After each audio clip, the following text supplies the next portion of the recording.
Ma Mission TV, le miroir du monde.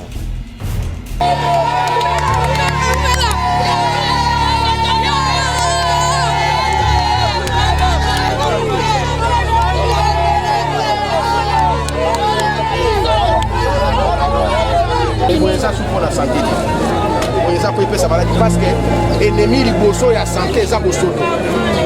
Oh yo moko maman. Dès que tu as la condition oh ça qui on va te gagner bango va sur 200 francs. Zali. La difficulté ça partout. Mais ko vacciner biso ba difficulté na santé té. Ozo sala mabete ndengo zoteka. Mais biloko wana eza na mbala suka koteka ngona liboso sanité boy. Eza biloko na condition ya bien normal. Voilà. Alors prochainement ce que vous devez faire arranger biloko pour la sécurité.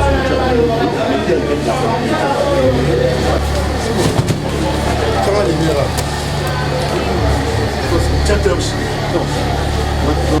qui accepte, qui autorise les mamans de pouvoir vendre des chikwang dans de telles conditions? Vous trouvez ça normal? Vous trouvez ça normal vraiment? Vous trouvez ça normal comme ça? Vous trouvez ça normal? Naumela na nini? Naumela kuna kolia biloko boteka libosa mosoto kula.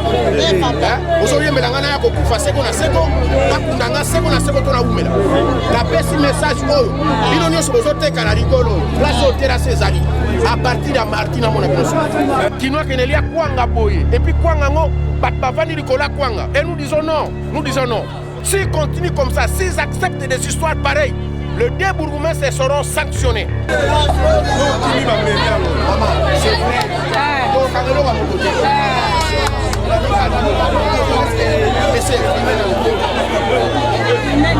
Vraiment, il faut pas dire que vraiment,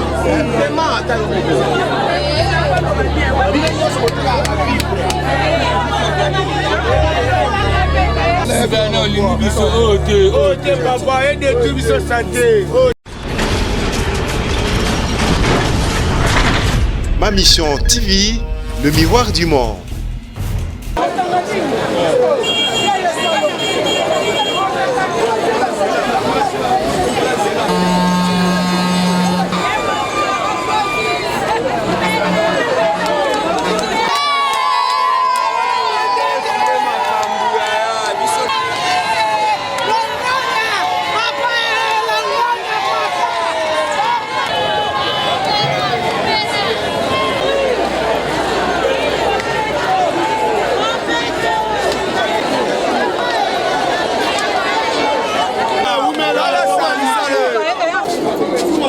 Tout droit. Oh, il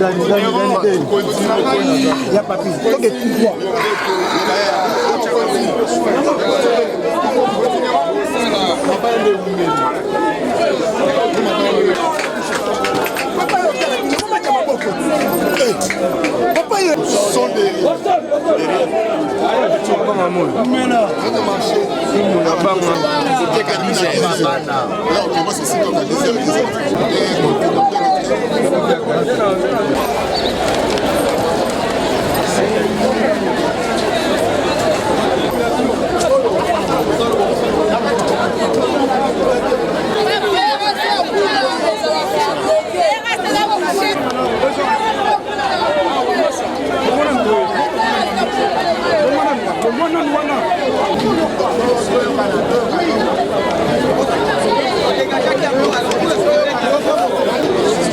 Yangana bomoni papa gouverneur Jean-Claude Bilabaka to lansaki bomonaki même autorité ya yambo mboka aye pour encourager makambo.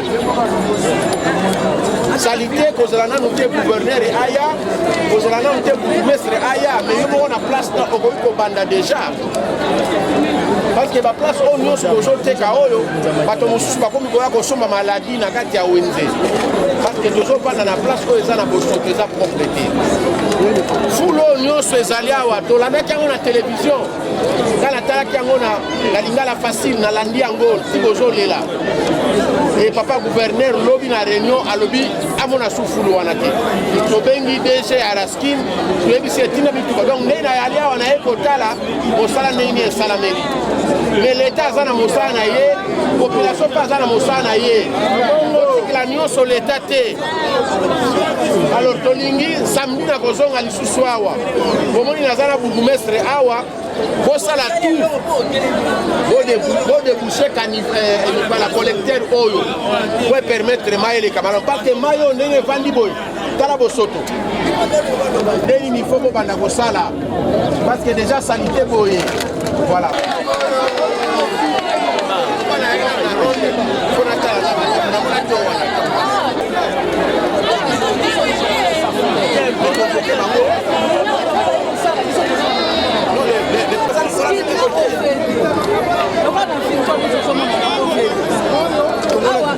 Vous gérez quand même un grand marché.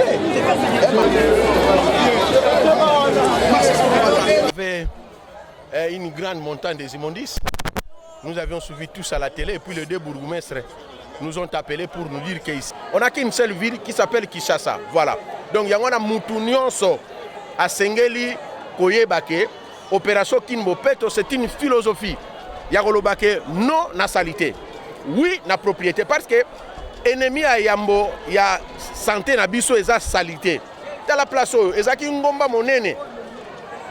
Le deux bourgmestres va faire ce rapport, ngai mo pe na landiango na télé. Papa Ngobila Chantini Mbaka lobi allez convoquer Mbalamoko directeur il y a DG à Raskin et puis coordonnateur à Kinbopeto. Hier on était au bureau même jusqu'à 21h 22h. Et les gens ne savent pas que nous étions ici à 23h30 pour voir. Et tout ça, il y a senti comment pourquoi mon a beaucoup coupé là. Tout ça, il y a lobby à 23h30 pour tout le monde en Ngomba. Et le matin, tu es comme ça la moussala, voilà. Donc il y a un appel à Ali partout bisonné sur Tozali. Tous c'est la président de la République à côté de la propriété. Tous c'est la gouverneure, tous c'est la bourgmestre, yomo place aux Ali. Ça la moussala pour la santé na yomoko. Il y a un tosengi, tout le monde est à moi à niveau. Moi, salité Zali, ils ont un peu bouché. Toko yebandeni toko solola na ba responsable ya Kinbopeto. Total andeni toko ko outillé ba responsable ya autorité municipale Congo pa ou rato pour que baba na sala musala ba continuer. Voilà, biso to sepeli parce que awa na Monusco yo bien que musala les autres continuer quand même accès commis et puis biso bien. Voilà où toko ko loba yango wana. Merci son excellence.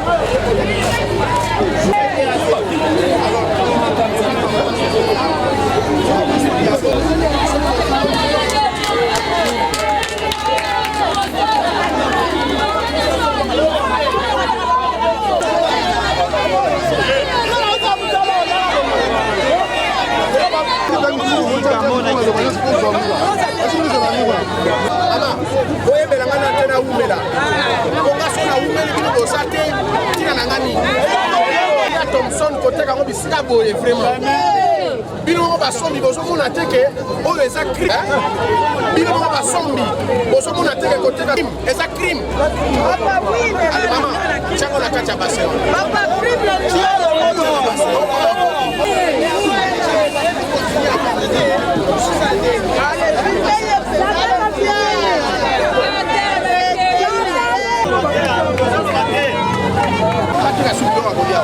là c'est sa propriété avant bateka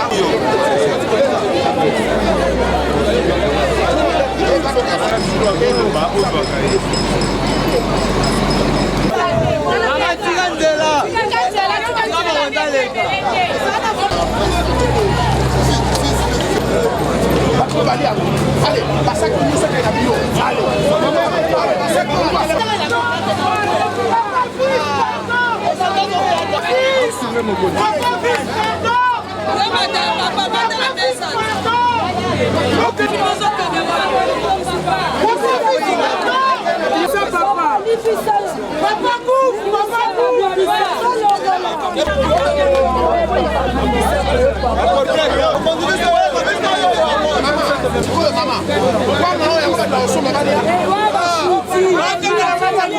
Vandeli yango na ba biloko ne atotindika wana ale mutu pa sombi afini palier basaka nyo so ekene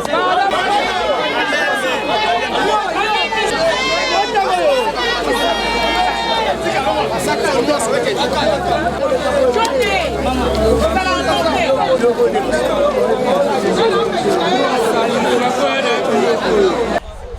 je sais qu'il y a quand même la crise. Les gens ont des difficultés, mais nous ne devons plus continuer à vivre comme ça. Alors là, maintenant, nous achetons les histoires au marché pour la santé ou soit pour détruire la santé. Et à côté de moi, vous voyez, il y a les bourgmestres, il y a les commandants de la police ici, qui acceptent, qui autorisent les mamans de pouvoir vendre des chikwang dans de telles conditions. Vous trouvez ça normal? Vous trouvez ça normal, vraiment? Vous trouvez ça normal, comme ça? Vous trouvez ça normal? En tout cas, il n'y a pas incendie. Nous sommes obligés de commencer quelque part. Nous sommes obligés de commencer quelque part. Ça, comme ça, on n'accepte pas. On n'accepte pas. Moi, je préfère Moutoala Lanzala, qui a qui a biloko oyo.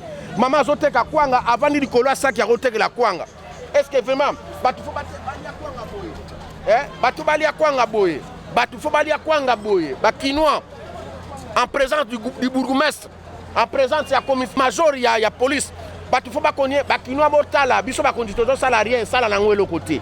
Mais Kinois qui ne lia kwanga boye et puis kwanga ngo batu ba vandi likola kwanga. Et nous disons non, nous disons non. Et là maintenant c'est une interpellation au bourgmestre. Si le bourgmestre de la commune de Kisasa continue comme ça, il sera sanctionné. Les deux seront sanctionnés. Kassavou. Là, nous sommes dans la commune de Kassavou. S'ils continuent comme ça, s'ils acceptent des histoires pareilles, les deux bourgmestres seront sanctionnés. En même temps avec les commandants 6 commissariats ou soit sous-commissariat. Alors, prenez vos dispositions. Vous avez un bureau. Vous expliquez à maman Oyo. Vous avez les services hygiène dans votre commune là-bas. Benga service hygiène, ça la constat. Service hygiène alors, ce n'est pas nous. Tous les services hygiène, ça la constat. Ce qui battent, il faut balia kwanga ya boye. Na ba Thomson tomonikuna. Ce qui bilo akolia, il faut tolia la ngona ba place à boye. Non non non non non. Il faut ici les locaux. Voilà.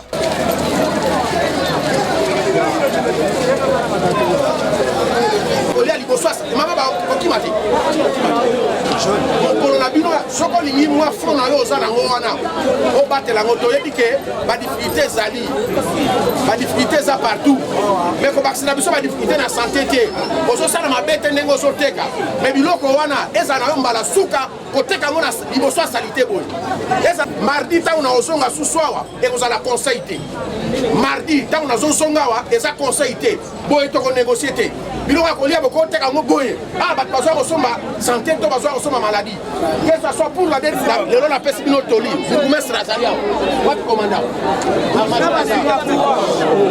Bourgmestre Razalia mardi na kosonga wana tongo soko lingi ko batela fond na yo wana ozana ngo ka place ya propreté bozo tekela batu maladie tozo tekela bilo balia yo moko za conseil nango oza conscient na makambo zo sala mardi na zala bino maele mardi oza sous conseil te ya bisilo o sepeli fort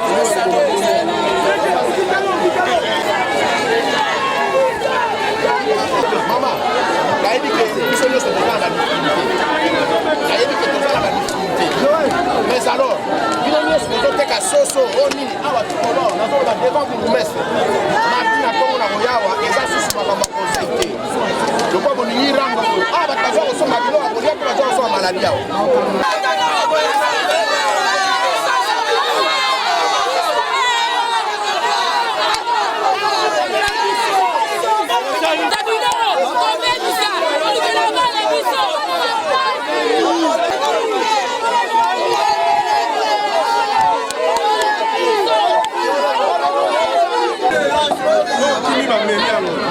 C'est vrai. Donc, quand on va mon côté. Mais c'est vraiment, il faut pas dire que l'eau va vraiment, attends. Il est sur le travail à vivre.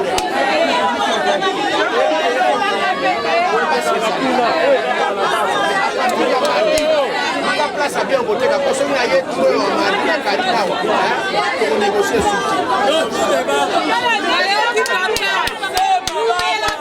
toluka su pasi te fo toluka kobongisa oyoki fo toluka kobongisa tozosala tu soki tozoluka kaka kobebisa bien te soki ebebaki tobongisa bino bozoteka biloko ya kolia bavivre moto akɔtaka na wenze asomba eloko ya kolia po atonga sante me akɔtaka te na wenze po abebisa sante me bakondition bino bozotekela bambisi awa ezala ya mai ezala ya kokauka eza bien te de condition awa tomoni mwa soin eza moke bona bokozwa su biloko te ndo bokutana na rami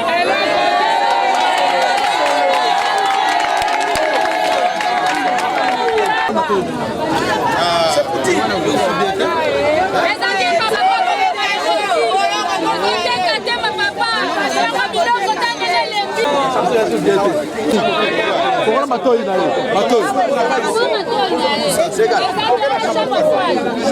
C'est pas normal.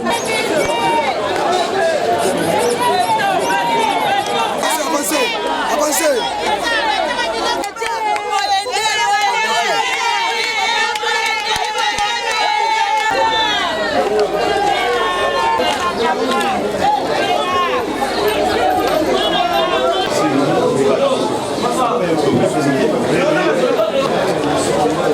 Stop.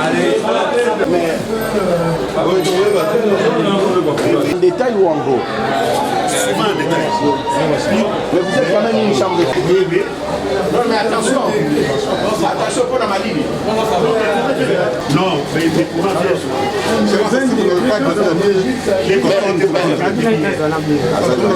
comme acte de venir alors s'installer ici, mettre une chambre froide, nous sommes tout à fait là, nous avons la condition, il y a normal. Voilà, alors prochainement, ce que vous devez faire, arranger du lot. Voilà, cette place, mettez un peu de la porte. Comment les murs?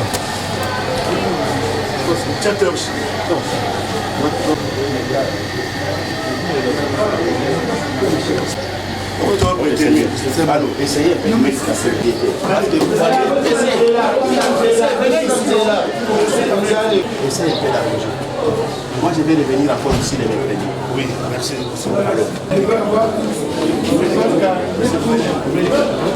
Alors, nous allons revenir ici au début de la semaine prochaine. Essayez d'arranger ici tout ça. Ça, c'est un peu ça. D'abord, l'entrée, trop ça, même à l'intérieur. Il faut lever conservation.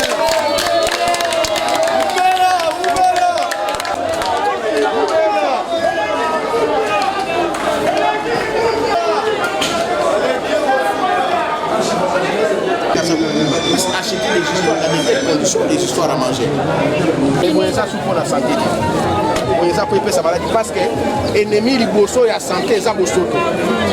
Oh yo moko maman. Dès que vous avez la condition oyo saki o bateka na bango ba soki 200 francs. Awa pa bato bazo somba biloko pa na yo. Pona nini yo moko lati bot o boyo o bangi potopoto. Yo moko lati bot wa selélite o poireau to selélite.